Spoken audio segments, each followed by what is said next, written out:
हमारी हालत तो बहुत कमजोर थी, लेकिन मुझे दुख इस बात का होता है कि आजाद भारत के अंदर एक महिला आती है और पूरी पार्टी उसकी गुलाम हो जाती है। वो जायज नाजायज कर रही है, कोई रोकने वाला नहीं है, क्योंकि उसने एक ऐसा एपरेटस बनाया है कि सबको बंदर बांट की है। वो शंकराचार्य को भी रात में गिरफ्तार कर देती है, वो हिंदू टेरर भी क्रिएट करवा देती है, वो पाकिस्तान में अपना आदमी भी भेजती है कि मदद करो हमारी मोदी से हटाने के लिए। तो क्या वजह है हम उस औरत के बारे में, उस महिला के बारे में हम कोई उसकी जाती शख्सियत पे नुक्ता चीनी नहीं कर रहे, हम उसकी जाती जिंदगी से हमको कोई लेना देना नहीं है। लेकिन क्या इस देश ने पूछा? ये वो देश है कि अगर एक घटना गाजियाबाद में हो जाती है तो पूरी पूरी सरकारों को कटघरे में खड़ा कर दिया जाता है, पूरा समाज अपोलोजिस्टिक हो जाता है, बैकफुट पे चला जाता है। लेकिन क्या आप किसी ने पूछा ये बात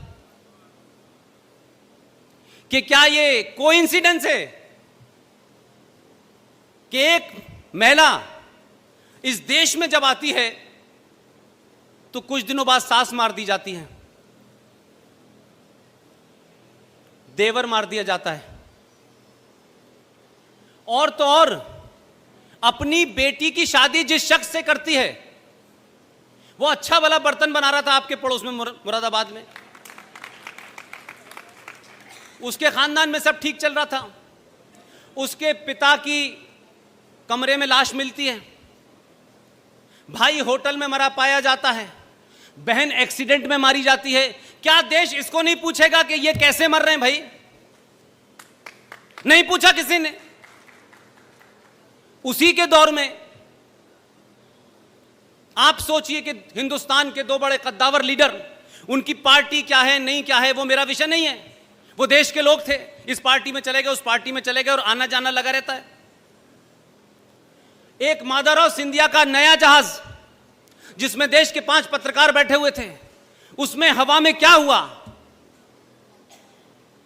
कि 5 लोग मारे गए, माधवराव सिंधिया की मौत हो गई। आप बताइए, मुझसे सारे लोग बड़े हैं, किसी अखबार में इस बात का सवाल उठा कि इसके ऊपर कमीशन बैठना चाहिए, जांच बैठनी चाहिए? यह सवाल ही नहीं उठा।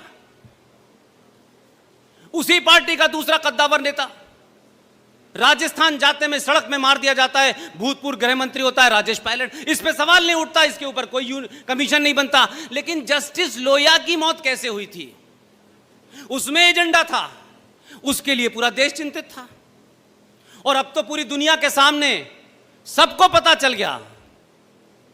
आप ही के बीच में से लोग उठे और उन्होंने कहा कि ये जो थ्योरी चल रही है, इस थ्योरी के अलावा भी एक थ्योरी है, उस थ्योरी को कनेक्ट किया और कनेक्ट करके एक किताब लिख दी।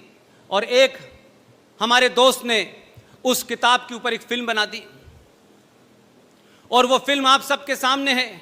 उस फिल्म के अंदर जितने भी तथ्य दिए गए हैं वो 1100% सच्चे हैं, ओरिजिनल हैं, कोई मैनिपुलेशन नहीं है। और उस फिल्म का नाम है ताशकंद फाइल।